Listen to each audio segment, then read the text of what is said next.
স্বরচিত একটি কবিতা পাঠ করছি। আমি শ্যামল কান্তি রিয়াং।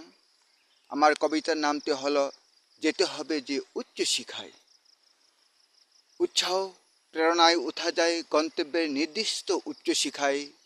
স্তব্ধ হয়ে পড়ার বাধা যেন না পায় অজানে জ্ঞানের প্রকোপে।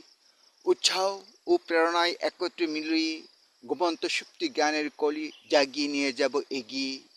পরিপূর্ণ করে গড়ে নিজেকে অজানা অচেনা ফাঁকার দুর্বল স্থানীর। প্রতীক্ষায় ব্রতী অগ্রগতির শ্রুতি নিয়ে যেতে হবে যে আমায় পাহাড়ের উচ্চ শিখায়। প্রতিরোধের লেহেরায় মুক্তিপথের খেলায় নির্বিঘ্নে স্তরে স্তরে পা বাড়িয়ে। নির্ভর মজবুত ময়ের সিঁড়িদড়ি ব্যঙ্গে যেন না পড়ে কম্পনের প্রলয়ে। সদা লক্ষ্য রাখবো চক্ষর অন্তরালে। অগ্রসরের গতি যেন থমকে না পড়ে অবহেলায় হেলিয়ে। যেন না পড়ে হৃদয় ছলনা নিত্যর তালে তালে।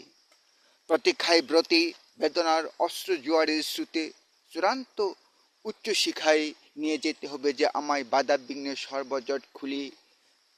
না পড়ে যেন কুনয়নের চক্রের জালে। ফেসে যেন না যায় অস্থিরতার দিশাহারায়। স্তরে স্তরে যেতে হবে নিজেকে গড়িয়ে মজবুত ময়ের সিঁড়ি ধরে। মন্থ গতিতে গড়ে নিয়ে যাব মজবুত করে শক্ত খুঁটির গুড়ায়। প্রয়োজনে যা লাগে দেলে দেব তলায় খুঁটি শক্ত করা বেলায়। যেন না পড়ে ভেঙে পৌঁছে না যাওয়ার আগে সজোরে হেলিয়ে যেতে হবে যে আমায় উচ্চ শিখায় পাহাড়ের চূড়ায়। ধন্যবাদ।